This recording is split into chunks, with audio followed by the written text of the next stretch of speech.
दोस्तों नमस्कार। 4 PM news network और 4 PM गुजरात पर आप सभी का बहुत बहुत स्वागत है। मैं हूं आपका दोस्त मयूर जानी। मणिपुर पर रोज हम कुछ न कुछ बात करते हैं क्योंकि वो जरूरी है करते रहना, और अब सुप्रीम कोर्ट पर में भी उस पर बात हो रही है ना। अभी जो अपडेट आ रहा है, अभी जब ये कार्यक्रम हम आपके लिए रिकॉर्ड कर रहे हैं, तभी जो अपडेट आ रहा है वो ये है कि हमारे जो चीफ जस्टिस हैं चंद्रचूड़ साहब, उन्होंने मणिपुर मामले में जो है पूछा है कि हिंसा की कितनी FIR जो है वो की गई है।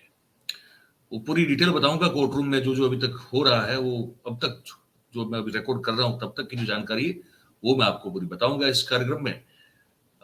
लेकिन मैं इससे पहले आप सबसे एक अपील करना चाहता हूं, गुजारिश करूंगा कि अगर इस वीडियो की आप लिंक है उसको अगर हो सके उतना अगर शेयर कर दें तो जानकारी जो है हम ज्यादा से ज्यादा लोगों तक पहुंचा पाएंगे। तो ये एक जरूरी बात है ये भी करना कि आपको अपील भी करना जरूरी है, क्योंकि हम जो बात कहते हैं वो आपके लिए एक जानकारी होती है, एक आकलन भी होता है जो जिस नजरिए से हम देखते हैं। इतने साल से हम जो काम कर रहे हैं, पर अब अगर इस मुद्दे पे आ जाएं, मणिपुर, वो इंडिया अलायंस का जो डेलीगेशन गया था 21 लोगों का, उनमें से कुछ लोग जो है वापस आके जब वो अपनी बात कह रहे हैं वो आपको सुनना चाहिए। ये डेलीगेट हैं इंडिया अलायंस के, ये 21 लोगों में से ये महिला भी एक थी।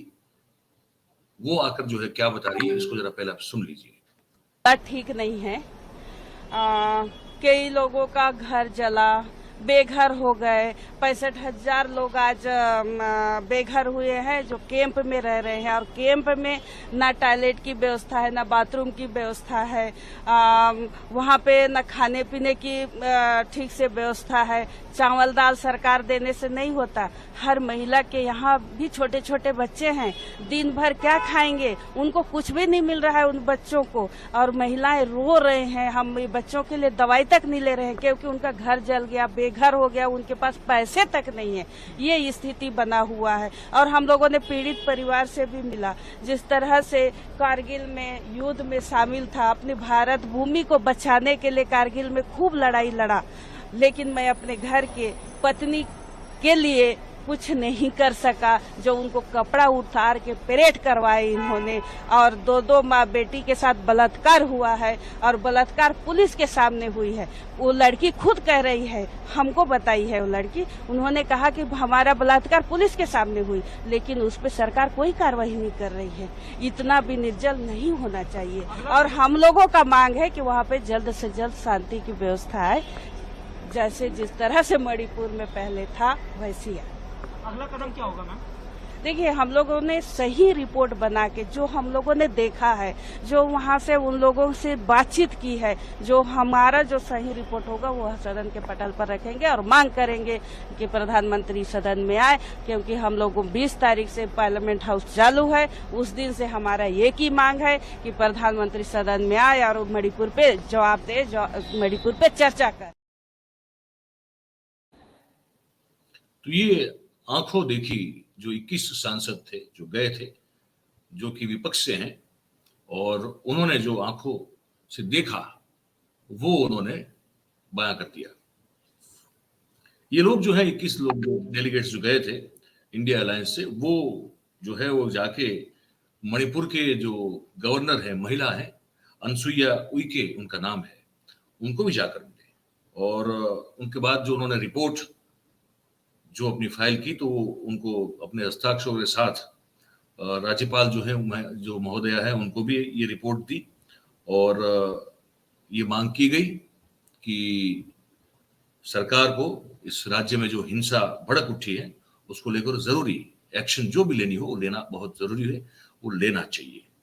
और उसके बाद में कुछ और भी आपको, मेरे पास वर्जन्स हैं कोर्ट से, मैं वो बता दूं आपको। कांग्रेस के सांसद हैं अधीर रंजन चौधरी, वो कह रहे हैं कि सरकार स्थिति को समझ नहीं पा रही है या समझना नहीं चाहती है। ये म्यांमार जो है उसके साथ जो सरहद जुड़ी हुई है, वो 75 किलोमीटर की सरहद जो है, उसी पर जो है वो तार लगाए गए हैं, ठीक है। उसके बाद चीन आता है।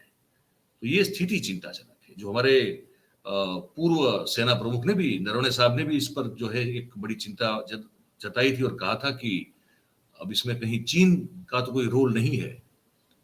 तो इतना इतना सेंसिटिव इलाका है वो, और सीमा, क्योंकि वहां चीन बहुत करीब है तो इसलिए और चिंता का कारण बन जाता है। और ऐसे राज्य में भी आपका कुछ न कर पाना बहुत बड़ी तकलीफ की बात है। चौधरी साहब ने कहा कि मैं इसमें राजनीति करना नहीं चाहता हूं, लेकिन देश के लिए ये बड़ी चिंता का विषय है। और तृणमूल कांग्रेस के सुष्मिता देव ने कहा कि मणिपुर में स्थिति खूब गंभीर है और मुख्यमंत्री बीरेन्द्र सिंह जो है उनको इस्तीफा देना चाहिए। आरजेडी के सांसद है मनोज झा, जो वो कहते हैं कि हम ये चाहते हैं कि मणिपुर में फिर से शांति की स्थापना हो और हमारी यही मांग है कि दो जो समुदाय है उसके बीच की जो नफरत घुल चुकी है उसको मिटा दिया जाए और एक दूसरे के साथ वो शांतिपूर्वक रहे, ऐसी परिस्थिति पैदा की जाए। और बड़ी स्थिति जो अभी है वो दर्दनाक है। संसद में चर्चा हम चाहते हैं कि इस पर हो, और हम ये भी चाहते हैं कि सिर्फ विपक्ष के सांसद न जाएं, सत्ताधारी पक्ष के सांसद जो है वो भी वहां पे आके अपनी बात रखें, देखें और उसके बाद रखें, तो ये भी चाहते हैं। और कांग्रेस के सांसद हैं गौरव गोगोई, उनका कहना है कि एनडीए गठबंधन और प्रधानमंत्री मोदी को भी मणिपुर की एक मुलाकात लेना बहुत जरूरी है। वो जो बैठ के दिल्ली में बैठ के जो वो और उनके मंत्री जो हैं वो जो निवेदन दे रहे हैं वो वास्तविकता से बिल्कुल कोसों दूर हैं। तो ये एक पूरा मामला है। आप जानते होंगे कि इसमें बीजेपी के जो एमएलए है कुकी समुदाय के, उनकी क्या हालत की गई थी। उनको बिजली के तार से जो है शॉक दिया गया और उस बुरी तरह में वो पैरालाइज्ड हुए हैं कि उनका जो इलाज है वो दिल्ली में चल रहा है। अब सीजीआई जो हमारे हैं, चीफ जस्टिस ऑफ इंडिया, वहां जब ये बात चली है तो मैं बताता हूँ वो क्या कह रहे हैं। उन्होंने कहा, पूछा है कि ये जो हिंसा शुरू हुई तब से लेके अब तक कितनी एफआईआर जो है वो दर्ज है। और मैं आपको ये भी बता दूं, ये जो मामला अभी शुरू हुआ है चलना सुप्रीम कोर्ट में, वो जो दो हमारी बहनें या माताएं जो कहें, वो जो उनको निर्वस्त्र करके जो दौड़ाया गया था और वो जो वीडियो वायरल हुआ था, उसमें से एक जो कि हमारे निवृत्त सूबेदार की पत्नी थी, उनके उस मामले में वहां पे अभी जो है वो कोर्ट में मामला गया है और उस पर सुनवाई हो रही है। तो मैं आगे अपडेट आपको दे देता हूं। अपडेट ये है कि अर्जदार जो है, जो एप्लीकेंट है, उन्होंने तो कहा कि दोनों केंद्र सरकार और राज्य सरकार दोनों इस पर कड़ी से कड़ी कार्रवाई करें और निष्पक्ष रूप से इस पूरे घटनाक्रम की जांच होनी चाहिए, ये मांगा गया है। और चंद्रचूड़ साहब ने फिर ये कहा कि जो वीडियो सामने आया है वो तो बहुत ही इतना आपत्तिजनक है, पूरे हर किसी एंगल से देख लो तो, लेकिन साथ में ये एकमात्र घटना तो नहीं है। मणिपुर में जो महिलाओं के साथ हो रहा है उसकी एकमात्र घटना नहीं है, तो और कितनी महिलाएं हैं इनके साथ ही हुआ, ये चाहिए। तो आगे जो एक लाइव अपडेट मुझे आ रहा है मैं आपको दे रहा हूं। सुप्रीम कोर्ट ने कहा कि हम दोनों पक्षों को सुनेंगे, ठीक है, उसके बाद हम कुछ एक्शन लेंगे। हमारे पास अभी भी कोई स्पष्ट जानकारी वो अब तक हमारे पास नहीं है, रिकॉर्ड पे नहीं है, ठीक है। तो हम पहले जो एप्लीकेंट हैं जिन्होंने इस मामले में जो अर्ज लगाई है उनको पहले सुनेंगे और उसके बाद हम सरकार की ओर से अटॉर्नी जनरल और सॉलिसिटर जनरल की बात सुनेंगे, ठीक है।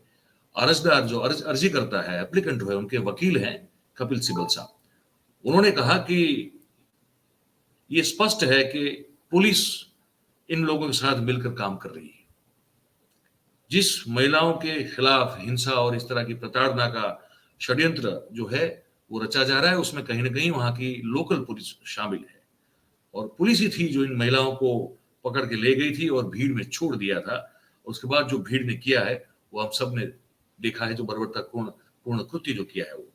और आगे कपिल सिब्बल ने बताया कि वो दो महिलाएं हैं, उसमें से एक महिला के पिता और भाई की भी हत्या की गई है, जिसकी डेड बॉडी अब तक मिली नहीं है और 0 नंबर से एफआईआर दर्ज की गई थी और वो भी 18 मई को, जबकि घटना 4 मई की थी, ठीक है। तो अब इस पर जो है वो दाद मांग रहे हैं कि आप हुजूर आप कुछ कीजिए, क्योंकि सरकार कुछ कर नहीं पा रही वहां पे। तो इसलिए जो है निष्पक्ष जांच की मांग की जा रही है। और अर्जदार की, एप्लीकेंट के एक और वकील हैं, वो बड़े वरिष्ठ वकील हैं, वो इंदिरा जयसिंह। उन्होंने कहा कि केंद्र की रिपोर्ट के मुताबिक 595 एफआईआर जो है वो दर्ज की गई है। उसमें से कितनी जातीय हिंसा को लेकर है और कितनी इस तरह की महिलाओं के साथ जो दुर्व्यवहार हुआ उस तरह की घटना है, ये स्पष्ट नहीं है कि कितनी आगजनी हुई, आगजनी कितनी हुई है, हत्याएं कितनी हुई, वो स्पष्ट जानकारी नहीं मिल रही है इन एफआईआर से। जहां तक कानून का सवाल है, बलात्कार पीड़िताओं जो है वो अपने बारे में बात नहीं करती, वो उनको समाज से डर है, शर्म है उनको, तो पर वो फिर उस तरह के जो इस यातना से जो गुजरती है उससे भी वो बाहर नहीं आ पाती है। ठीक है, अब केंद्र सरकार की ओर से जो उनके सॉलिसिटर जनरल है तुषार मेहता, उन्होंने कहा कि सुप्रीम कोर्ट इस मामले में जो भी जांच करे उसमें हमको कोई आपत्ति नहीं है। अब आपको क्या आपत्ति हो सकती है बताइए, लेकिन कह रहे हैं कि हमको कोई आपत्ति नहीं है। ठीक है, तो ये कुल मिला के पूरा अभी तक का अपडेट जो मेरे पास आ रहा है वो मैं आपको बताया। आप क्या समझते हैं, क्या सोचते हैं कि ये जो मामला सुप्रीम कोर्ट ने अपने हाथ में लिया है, क्योंकि वहां पे अर्जी की गई थी, तो उस पर आप क्या सोचते हैं कि आगे क्या हो सकता है? हमको ये लगता है कि सुप्रीम इस मामले में बहुत ही कंसर्न है, चिंतित है सुप्रीम कोर्ट। और वहां से जो भी इस बारे में जो आदेश निकलेगा, मुझे लगता है कि वो मणिपुर की जो स्थिति है उसको काबू करने में, मेरे ख्याल से वो जो भी आदेश निकलेगा वो सही निकलेगा, ऐसा मुझे लग रहा है। आपको जो लग रहा हो आप हमको जरूर से बताइए, ये हमारा जो नीचे कमेंट बॉक्स है उसमें। और बात अगर आपको हमारी अच्छी और सच्ची लगती हो तो फिर आप हमारे वीडियो को लाइक कीजिए, इस लिंक को हो सके उतना शेयर कीजिए वीडियो की, सब्सक्राइब अगर नहीं किया है तो अभी कर लीजिए, और कर लिया है तो अपने आसपास के लोगों से भी करवाइए। 4 PM और 4 PM गुजरात और हमारे और भी चैनल्स हैं, आप जानते हैं। आप सब हमारे साथ जुड़े, आपका बहुत बहुत धन्यवाद। Thank you very much. नमस्कार।